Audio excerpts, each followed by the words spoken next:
नमस्कार, मैं हूं जयश्री नागदा और आप देख रहे हैं सीबीसी न्यूज राजस्थान। भाजपा के संस्थापक सदस्य और कद्दावर नेता रहे पूर्व केंद्रीय मंत्री जसवंत सिंह जसोल के बेटे मानवेंद्र सिंह का कांग्रेस से मोह भंग होता नजर आ रहा है। पार्टी में लगातार होती उपेक्षा से आहत मानवेंद्र एक बार फिर अपनी पुरानी पार्टी भाजपा से पींगे बढ़ा रहे हैं।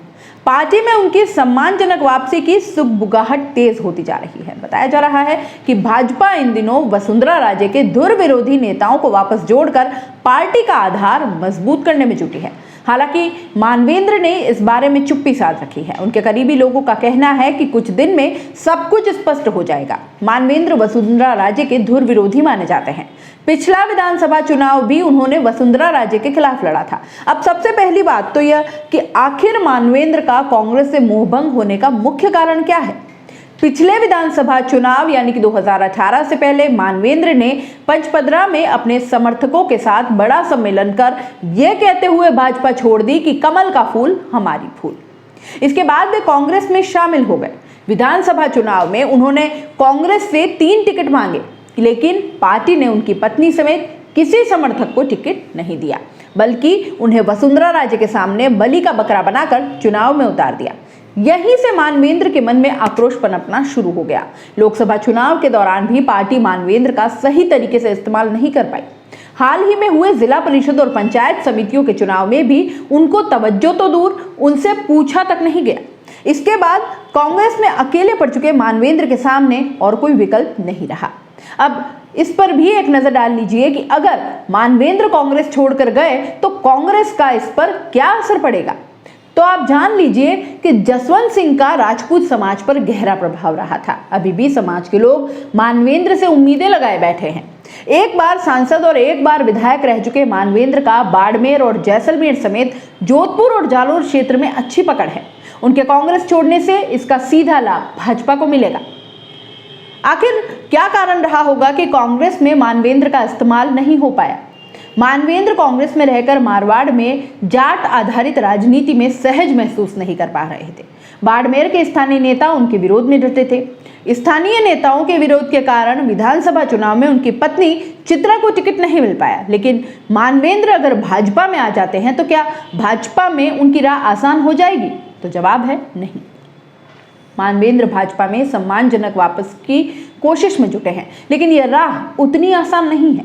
भाजपा के लिए बाड़मेर, जैसलमेर या फिर जोधपुर की राजनीति में मानवेंद्र को एडजस्ट करना अब इतना आसान नहीं रहा है। जोधपुर में केंद्रीय जल शक्ति मंत्री गजेंद्र सिंह शेखावत एक राजपूत नेता के रूप में अपने पांव जमा चुके हैं। वहीं बाड़मेर, जैसलमेर के सांसद रह चुके मानवेंद्र के स्थान पर अब केंद्रीय कृषि राज्य मंत्री कैलाश चौधरी काबिज हो चुके हैं। ऐसे में भाजपा में स्थानीय स्तर पर भी मानवेंद्र को विरोध का सामना करना पड़ सकता है। उनके लिए अपने पूर्व शिव विधानसभा क्षेत्र के अलावा अन्य विकल्प बहुत सीमित रह गए हैं। वहीं भाजपा में मुख्यमंत्री बनने की होड़ में शामिल शेखावत नहीं चाहेंगे कि एक और प्रभावशाली राजपूत नेता पार्टी में अपने कदम जमाए। ऐसे में देखने वाली बात होगी कि भाजपा उनको कितना सम्मान दे पाएगी। वसुंधरा राजे के मुख्यमंत्री बनते ही दोनों परिवारों के बीच रिश्तों में कड़वाहट आना शुरू हो गई। वसुंधरा ने जसवंत सिंह को तवज्जो देना बंद कर दिया। हालात ऐसे पैदा हो गए कि जसवंत सिंह का फोन तक उठाना बंद कर दिया। इस बीच जोधपुर में एक व्यक्ति ने वसुंधरा का मंदिर बनाने की कोशिश की। जसवंत की पत्नी शीतल कंवर ने देवी देवताओं का अपमान बता इसके खिलाफ केस दर्ज करवा दिया।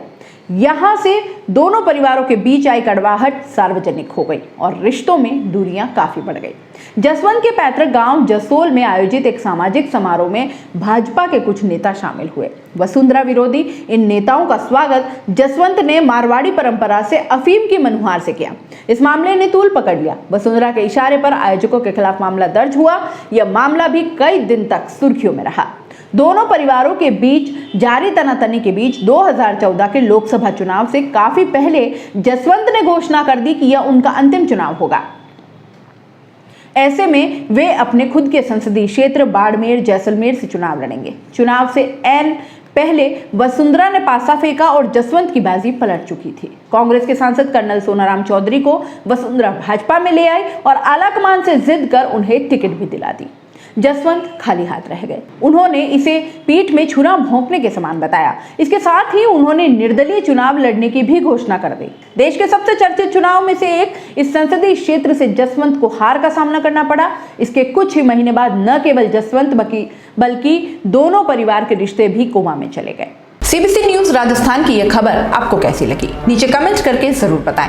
अगर आप YouTube पर देख रहे हैं तो सीबीसी न्यूज का चैनल सब्सक्राइब करिए, पास में दिख रहे बेल आइकन को भी दबाइए, ताकि जब भी हम आपके लिए कोई खबर, कोई जानकारी लेकर आए तो सबसे पहले आपके पास नोटिफिकेशन पहुंचे। अगर आप Facebook पर देख रहे हैं तो सीबीसी न्यूज का पेज लाइक करिए। अगर आप Instagram पर देख रहे हैं तो आप हमें फॉलो कर सकते हैं।